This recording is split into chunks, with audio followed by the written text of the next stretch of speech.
Բարև ձեզ, մենք Երևանի համար 136 դպրոցի 9-րդ դասարանի աշակերտներն ենք։ Մենք հիմա ձեզ կներկայացնենք մեր նախագծային աշխատանքը շատ հակիրճ, որը թիմային աշխատանքի արդյունք է։ Մեր նախագիծը նվիրված է Ֆերնանդ Մագելլանի վեց ճանապարհորդությանը։ Նրա աշխատանքի շնորհիվ առաջին անգամ ապացուցվեց, որ երկիրը կլոր է։ Սիրելի երեխաներ, այսօր մենք ձեր հետ միասին անցել ենք պատմական երկար ճանապարհ։ Այն ուղին, որով Մագելլանը անցել է եւ որի շնորհիվ ապացուցվել է, որ աշխարհը ամբողջական է։ Երբ Մագելլանը առաջին անգամ գնաց Իսպանիայի թագավոր Կառլոս առաջինի մոտ, նա իր հետ վերցրեց մի փոքրիկ գլոբուս եւ ասեց. եթե իրոք երկիրը գնդաձև է, եթե իսկապես երկիրը գնդաձև է, ապա բոլոր օվկիանոսները պետք է որ միավորված լինեն, միացած լինեն։ Այո, նա փնտրում էր ծովային ճանապարհ, օվկիանոս էր փնտրում միասնական, ուզում էր կապել խաղաղ եւ արտանցյալ օվկիանոսները, որոնք էլ պետք է դառնային հետագա աշխարհի գլոբալ աշխարհի սկիզբը։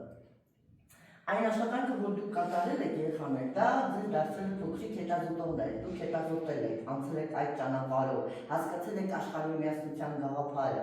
եւ այս նախագիծը, որ դուք այսօր եք կատարել, բավականին երկար ժամանակ դրա վրա աշխատել եք, թող ձեզ միշտ հիշեցնի, որ այո,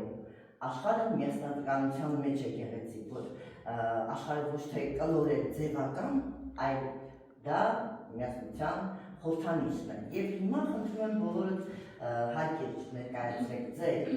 աշխատանքը անցած ուղին, Մագելլանի անցած ճանապարհը, որը քարտեզագրել է։ Որտեղից սկսվեց Մագելլանի ճանապարհորդությունը։ 1519 թվականին Մագելլանը մեկնեց Իսպանիայի քաղաք Սևիլիայից։ Նա ուներ 5 նավ եւ մեծ նպատակ գտնել նոր ճանապարհ դեպի Ասիա։ Կանարյան տղզիներ։ Մագելլանի նավերի խումբը առաջինը գնաց Կանարյան տղզիներ։ Այստեղ նավահանգները վերցին ջուր եւ սնունդ, պատրաստելով երկար ճանապարհին։ Ատլանտիկ օվկիանոս անցնելուց հետո նավերը հասան Բրազիլիա։ Նոր աշխարհը զարմացրեց բոլորին իր մարդկանցով եւ բնությամբ։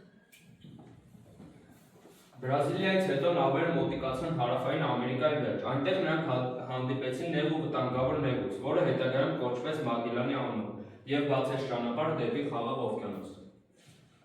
Նրանք դուրս եկան Խաղաղ օվկիանոս։ Նրանք առաջին անգամ անցան այս մեծ ու երկար օվկիանոսը։ Նավաստիները տառապում էին հիվանդությունից եւ սովից։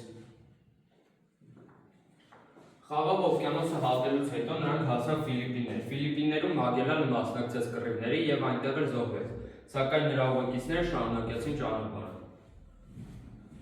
Երկար ճանապարհից հետո միայն մեկ նավ Վիկտորիան վերադարձավ Իսպանիա։ Սա դարձավ մարդկության պատմության մեջ առաջին անգամ երկրի շուրջ կատարած անվճարական նավահանգությունը։ Մագելլանի ճանապարհորդությունը ոչ միայն աշխարհական բացահայտում էր, այլ այն առաջին անգամ միացրեց Ամերիկան,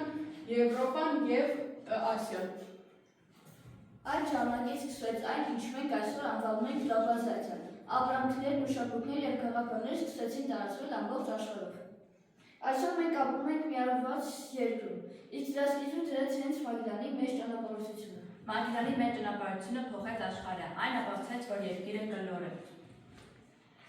Երկիրը կլոր է, եւ մենք բոլորս դրա իմաստնիկն ենք։ Մագելլանի ճանապարհորդությունը սկիզբ դրեց գլոբալ աշխարհին։ Մագելլանի նավարկության ամենամեծ նպատակը համեմունքների կղզիներին հասնելն է։ Այն ժամանակ համեմունքները Եվրոպայում ունեին շատ թանկ արժեք եւ նրանց անվանում էին ոսկե արժեք ունեցող ապրանք։ Համեմունքները դարձան առաջին գլոբալ ապրանքները, քանի որ նրանք միավորում էին Եվրոպայի, Ամերիկայի, Աֆրիկայի եւ Ասիայի առևտուրը։ Այսպիսով Մագելլանի ուղին կարելի է համարել գլոբալիզացիայի սկիզբ։